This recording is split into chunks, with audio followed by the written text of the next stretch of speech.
Hey, good afternoon, everyone. Bill here, doing another video. Got a thought going on in my head. Being a leader versus being a tool. Um, Early on in my career, I used to hear other certain, soldiers or what are supposed to be leaders in charge referred to as tools. And when further witnessing discussion about it or asking questions about it, basically, I've been able to narrow it down to what it means, to what defines a tool. Okay, a tool is basically someone that just looks out for themselves, or sucks up to hire, essentially.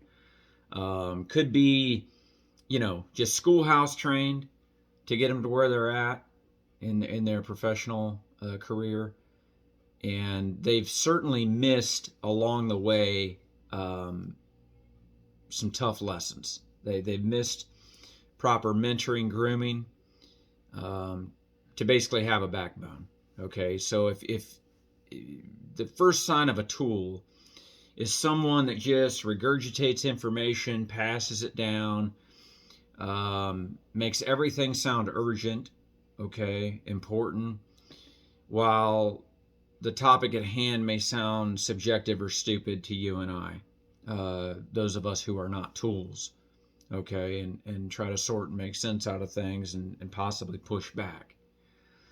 I recently got reminded of this phenomenon. I was consulting about a matter with Lieutenant Colonel, actually, and the person's a tool. Okay, they came back with a smart answer, like a sarcastic, what's taken to me as sarcasm, and it was something that I needed then to inquire further on my behalf about. Okay, and so immediately, instantly, I'm like, man, that person's a tool. All right.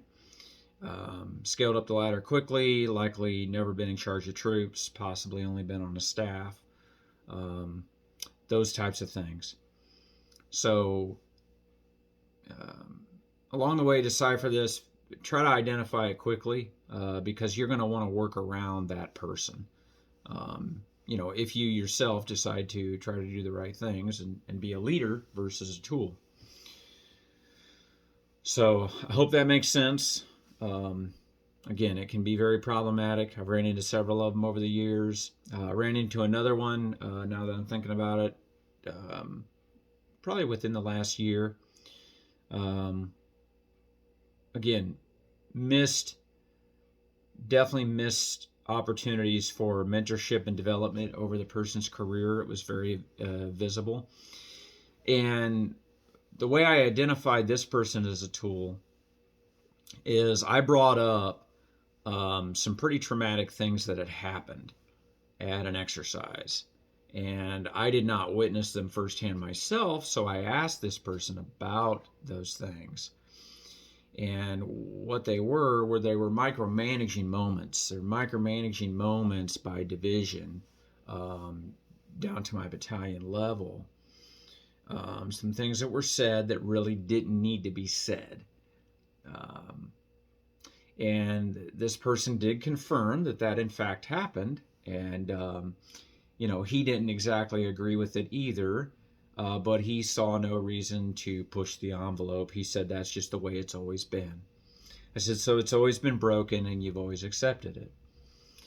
He really got quiet on me at that point, but basically that's what identifies, again, a tool. And then the person talks about ways of trying to stay in, trying to continue to serve despite their time really being up.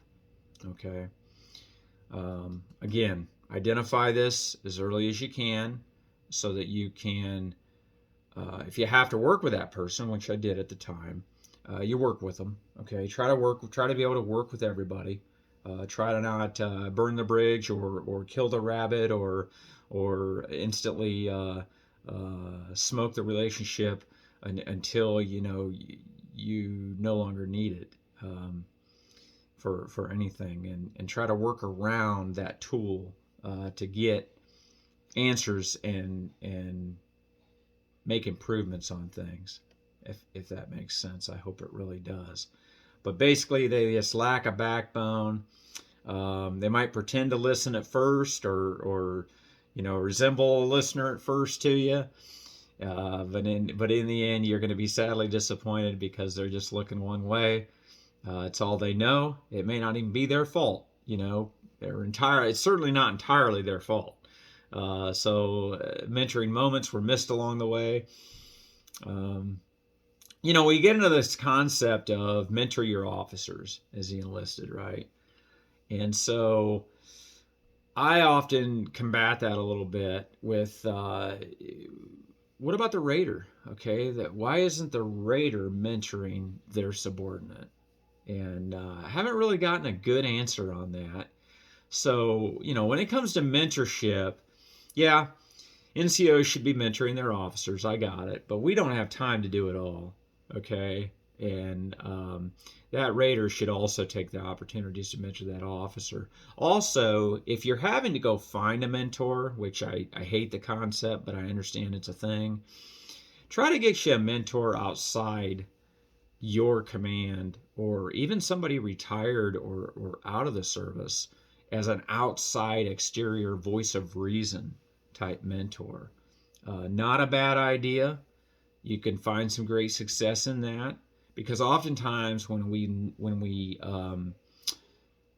just subject ourselves to our immediate rating chain, or a buddy, or our counterpart,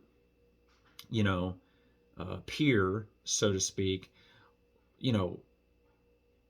there may be some subjectivity to what they say. All right. Friends do not always make good mentors, because they may not want to tell you like it is.